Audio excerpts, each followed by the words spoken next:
In this short video, we're going to touch on two of the overarching themes from positive psychology that we'll explore more in depth throughout the course. These themes are also discussed in your textbook. Psychological wealth encompasses many different things.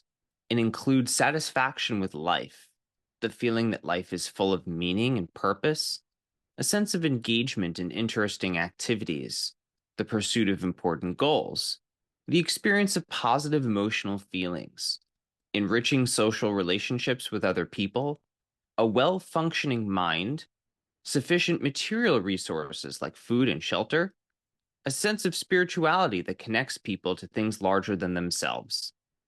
Taken together, these fundamental psychological experiences constitute true wealth. As your textbook authors declare, you do not need to be a monetary millionaire to be wealthy. In your textbook, there are two overarching themes that unify all of these different aspects of psychological well being. The first is the idea of process, not place. Positive psychology teaches us that living well is an active process. The experiences and motivational states we have are there to move us forward rather than keep us stationary. There's a common belief that some species of sharks never stop moving, even when they experience restful periods during the day. Commonly said, sharks never sleep. I would say the same is true about humans. Healthy life activities never really stop until the moment we die. In my teaching, I sometimes refer to this as the activity theory of positive psychology, which is to say that movement, growth, change, and development are all aspects of living a good life. A lot of people believe in this idea of happily ever after, the magical state that comes at the end of a long journey. I'm going to link a brief clip from my favorite film, Waking Life, on the next slide, in which two characters talk about how they both anticipate their lives being still, even stagnant, which of course would be the sign of a life that is not well lived. Positive psychology tells us that when people are moving and actively doing things, that's what makes a really good life. There's an excerpt from your textbook that's related to this topic that I want to read. For people who believe that happiness is a matter of favorable circumstances, the story of Cinderella turns out to be a slam dunk. With a Hollywood handsome husband, a royal title, all the riches she could want, soldiers to guard her from the paparazzi, how could our belle of the ball not be happy? But for folks who are inclined to think of happiness as a process, the matter of Cinderella's emotional fate is far from clear.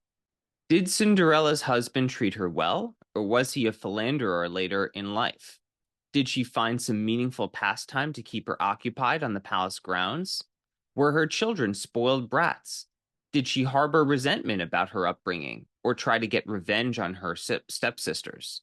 Did she grow bored with royal balls and court intrigue, or did she organize a dance program for the poor kids in her kingdom? Happiness, as we have said, is a process, not a destination.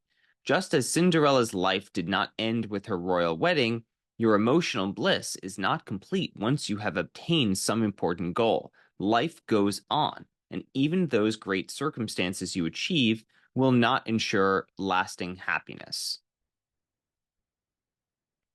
The second theme from the textbook that unites all of these different aspects of well being is that positive mental states and processes are good. This might seem intuitive and obvious, but for many people, their assumptions are different. Some think of happiness as shallow, selfish, naive, maybe even complacent. Critics of positive psychology claim that happiness cannot last, and cynics charge that joy is a fundamentally unrealistic feeling. The pursuit of happiness is seen as a waste of time. Some people believe that hard work is inherently painful and burdensome, so therefore playfulness and joy must be something sinful or maybe even evil. Nothing could be further from the truth. We perform at our best when we are happy. Later in this course, we'll see evidence for the power of positive psychology to do good in the world. That when people are experiencing a life that feels pleasant, they're actually healthier, more productive, have better relationships, and are better poised to make meaningful contributions to their societies and to communities.